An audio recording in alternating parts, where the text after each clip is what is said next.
When you travel to a foreign country, it helps to know the language. Today, we're giving you some tips to navigate the words, terms, and acronyms of hospice care. You're listening to Heartbeat from the Heart of Hospice. I'm Helen Bauer, here with Jerry Fenter. Whether you're a family caregiver or an end-of-life professional, we're here to enhance your hospice experience by connecting you with information you can use about end-of-life care. Because we know how busy life can get, Heartbeat is designed to give you helpful information in a bite-sized format.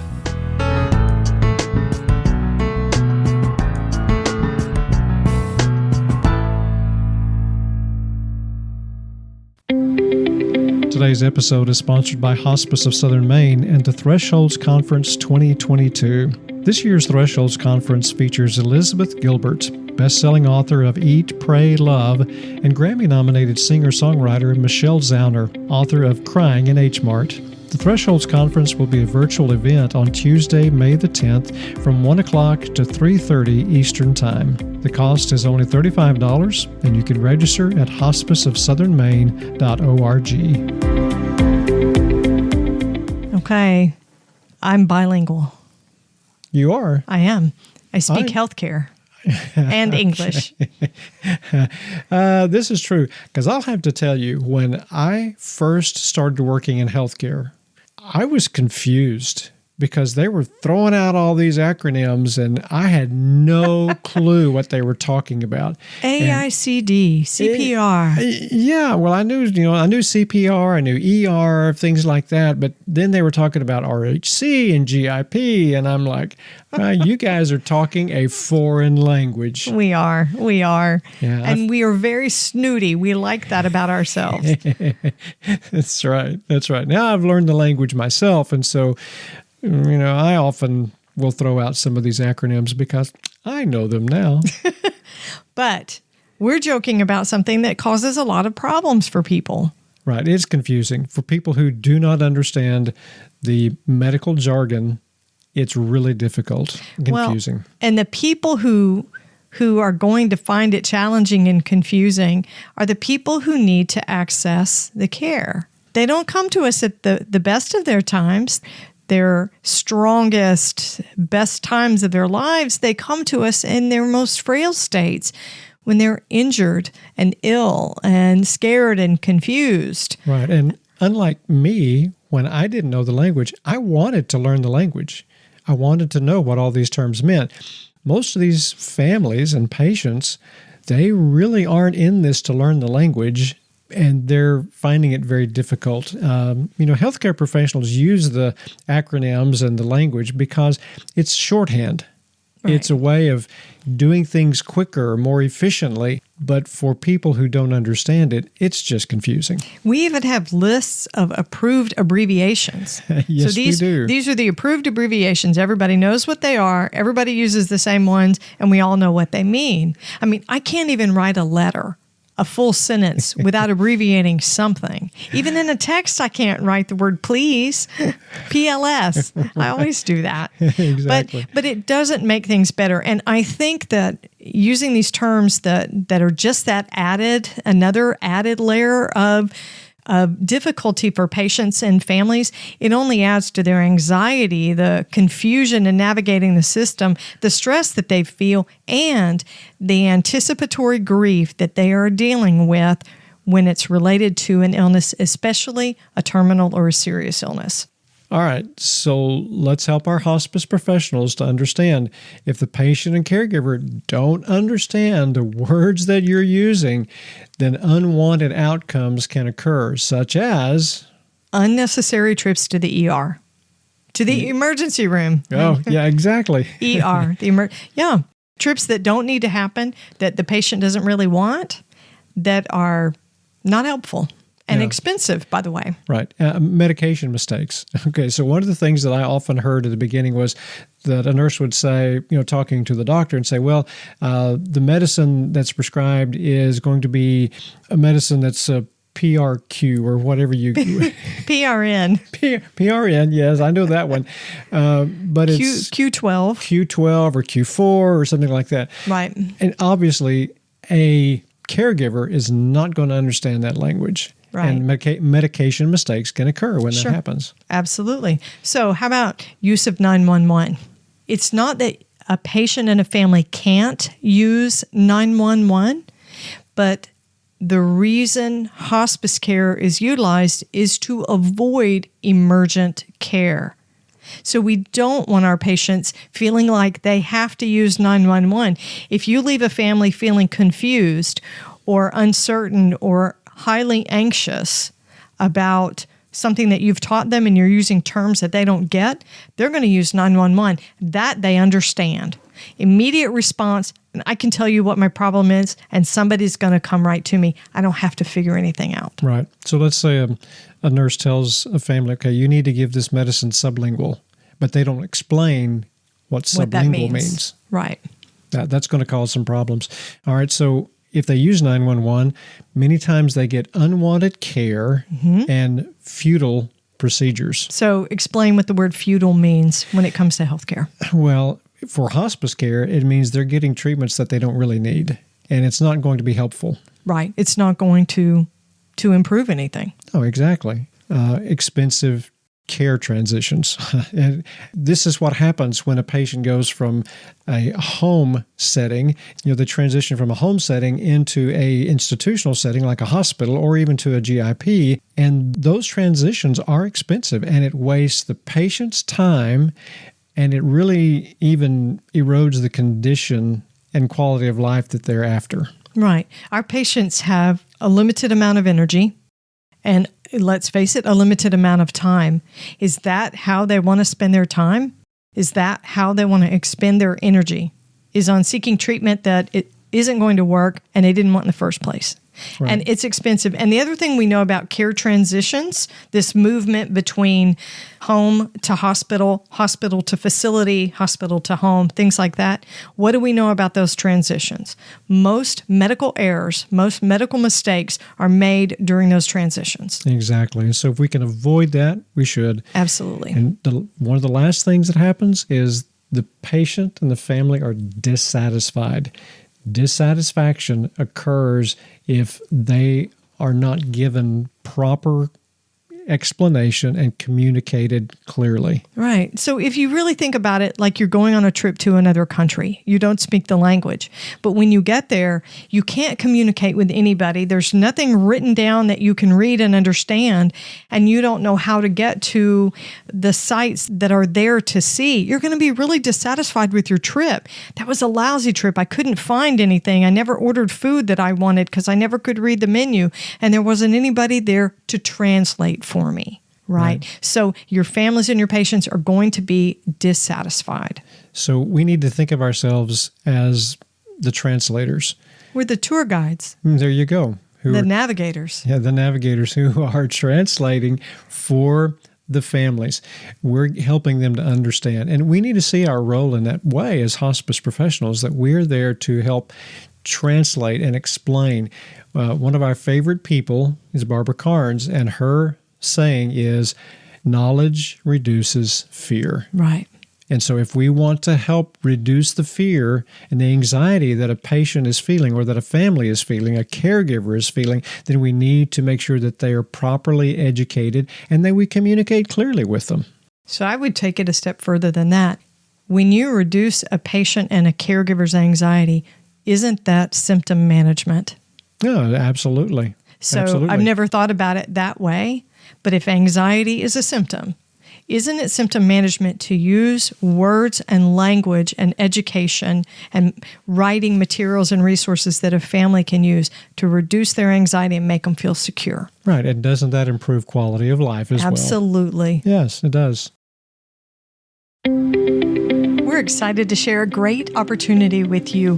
The 2022 Thresholds Conference is coming up on Tuesday, May 10th. Yeah, so this is sponsored by Hospice of Southern Maine, and it's their annual Thresholds Conference, and it's all virtual this year. They have some special guests. They're featuring keynote speaker Elizabeth Gilbert, the author of Eat, Pray, Love, and singer-songwriter Michelle Zahner, author of Crying in H-Mart. Yeah, so this year's theme for the conference is Grief is Individual and Universal.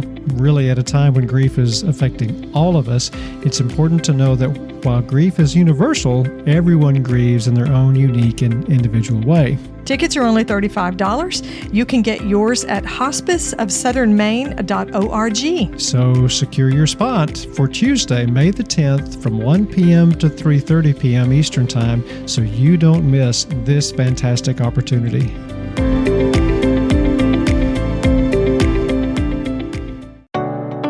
We want to tell you about the upcoming California Hospice and Palliative Care Association annual conference. The conference features a 2-day pre-conference on LNEC communication, followed by talks on leadership, quality at the bedside, and hospice length of stay. Attendees will hear speakers from NGS, CHAP, and the California Nurses Association. Jerry and I are thrilled to be partnering with end-of-life educator Barbara Carnes from BK Books to talk about getting back to end-of-life basics. The LNEC pre-conference will be held on Monday and Tuesday, June 6th and 7th, followed by the annual conference on June 8th through the 10th. This is a great educational opportunity as well as a chance to connect with hospice vendors and other hospice and palliative care professionals. Register early at calhospice.org to secure your spot at the conference, and be sure to say you heard about it on the Heart of Hospice podcast.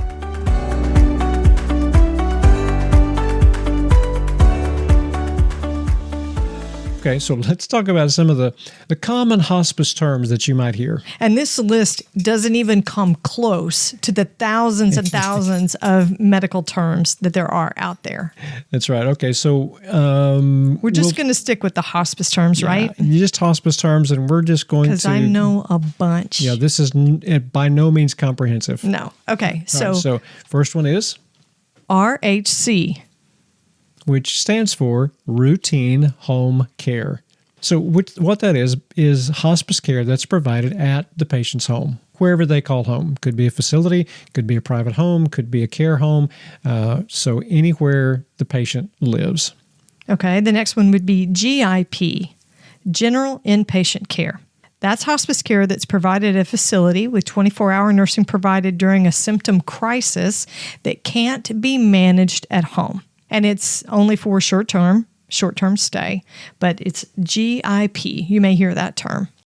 You will also hear the term transfer. So a transfer is when a patient changes from one hospice agency to another hospice agency. And this is allowed, and you should know that it's allowed. It's allowed by Medicare, so if you need to transfer, you can. And so a transfer is simply changing from one hospice agency to another hospice agency. So just to clarify confusion around the word transfer, there's a difference between transfer and transport in hospice. That's true. A patient is transported by an ambulance or is transported in a personal car. It means physically moving them from one place to another. Transfer has to do with changing from one hospice agency to another. Okay, the next one, CNA, Certified Nurse Assistant. This is a nurse aide. These are your aides that help with personal care, with bathing, activities of daily living, changing your sheets, showers, bed baths. So the next one is DNR. That's a big one. It is, do not resuscitate. So a DNR is an advance directive stating that the patient does not want to be resuscitated either by the use of CPR, chest compressions, artificial ventilation, and such like. I had a supervisor when we would go into a meeting that would write DNR on the board, and then underneath it in small letters she would put "do not ramble." I don't think that's what she meant, or not what the technical definition is for DNR, but that makes a good point. It reminded us to stick to the facts. Okay, hospice election. Hospice election. This is not voting, doesn't have anything to do with politics. The hospice election is the act of choosing to place oneself or a loved one on hospice care. It's an election. You elect to be on hospice. Right. So the next term is revocation. Revocation is the act of choosing to discontinue hospice care. This is something that a patient or a family member can choose to do. But when they take the patient off of hospice care, they are revocating. They are taking themselves away from electing hospice care. So an agency cannot revocate a patient. The physician cannot revocate the patient. The right of revocation Discontinuing hospice care belongs strictly to the patient or the patient's decision maker. Exactly. So the last one we have on this list is the MOLST and the POLST, which stands for Medical Order for Life-Sustaining Treatment, or the Physician Order for Life-Sustaining Treatment. And all that is another advance directive very similar to a DNR that documents the patient's wishes for treatment. So it depends on where you live and what your state uses as to which of those you would use, an MOLST or POLST. This list isn't even close to the letters that we use. Oh, by no means. Now, we tried to pick out the ones that were probably most common for a patient or a caregiver to hear, because there's a lot more acronyms that we use, abbreviations that we use in hospice, but we typically don't use them around the patient and the family. So we chose the ones that we thought a patient or a family might hear most frequently. Well, and that we can't have a 4-hour-long podcast where we list all the one set of initials that comes to me that we do talk about in hospice that families need to know about. And sometimes they come to us with this knowledge is AICD, which is an implanted defibrillator. And it's usually part of a pacemaker. And the reason those letters are important, that acronym is important, is because that is a cardiac device that we will disable to avoid the patient being uncomfortable. Right, because it does cause some pain. Some discomfort. Right. What would be another acronym or term that clinicians use? Nurses have a tendency to do that maybe chaplains and social workers wouldn't know, like when you first started in hospice. Well, I think the one that came to mind for me was when they were talking about medications and saying, this is going to be PRN or this is going to be Q3 or Q4. That was totally foreign to me. I didn't understand it at all. And there were a lot of other ones. The DNR I didn't know when I first started. What about ABH? I didn't know anything about that. I think that one is very common in hospice. But when I first started in hospice, I didn't know. No, I certainly didn't. In fact, I don't know that I knew that until just recently, and you taught me about it. I probably told you needed some. Okay, so we're going to have a test.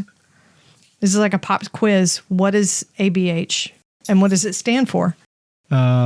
So the A stands for I can't remember.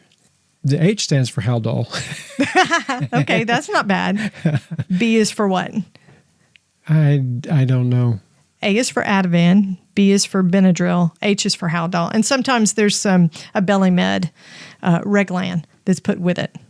Okay. But ABH gel, sometimes we call it magic hospice lotion, because it's a gel that's rubbed onto the patient's skin that helps to manage agitation, anxiety, confusion, things like that. Right. And so I do remember one thing that you said about this is that if you use ABH, when you're applying it, you better make sure you wear gloves. That's very true. That's very true, because you want the patient to relax and possibly sleep, but the caregiver or the nurse doesn't need to do that. Right. Here's advice to our hospice colleagues then. Avoid the medical jargon. Just avoid it. Yeah. Use the real words. Exactly. Use the simple terms. Right. And so here's our advice to patients and caregivers. Ask. If you're not sure, ask. If there's a question or some confusion, don't be afraid to ask. Ask your providers for clarification. Ask for explanations. Ask for it in writing even. But be specific when asking questions and request answers in easy-to-understand language. If you're a hospice nurse, don't ever get aggravated or impatient with your patients and families if they ask you to clarify. The other thing is, ask more than once if you don't remember. It's okay to ask those questions, and if you're the hospice professional, answer that question 5 times. These people are tired, they're overwhelmed, they're navigating a system a lot of times in an urgent situation. Our patients come to us so late, a lot of times they're actively dying when they come to us. So you need to repeat, because that information has trouble sinking in. Absolutely. So here's some benefits of avoiding confusing language in end-of-life care. First of all, it contributes to satisfaction with the hospice care. It does. It reduces uncertainty, it reduces anxiety and the stress that the patient and the caregiver both feel. So if you reduce the uncertainty and the stress that the patient and the caregiver feel, more than likely your satisfaction surveys are going to come back to you with higher scores, which if you're a patient and a caregiver, that's not your concern. That's not your priority. But if you are part of a hospice team, that is an important part of what we do. It will also create a more meaningful experience for the patient and the family, especially the family. It will also lessen their grief burden because there will be fewer regrets on their part. There won't be a family member or caregiver who says, well, I wasn't sure that I was supposed to give this, or I wasn't sure about this. Instead, they will be sure. They'll know because it's been explained to them in greater detail, in clear, concise language. Thanks for listening to Heartbeat from the Heart of Hospice. I'm Helen Bauer with Jerry Finter. Because we know your hospice journey is 24/7, you can always find us at theheartofhospice.com. Subscribe to the podcast wherever you're listening and leave a rating or a review on Apple Podcasts. To connect with us, you can send an email to host@theheartofhospice.com. You can also find us on social media. And remember, no matter who you are or where you are in your hospice journey, you are the heart of hospice.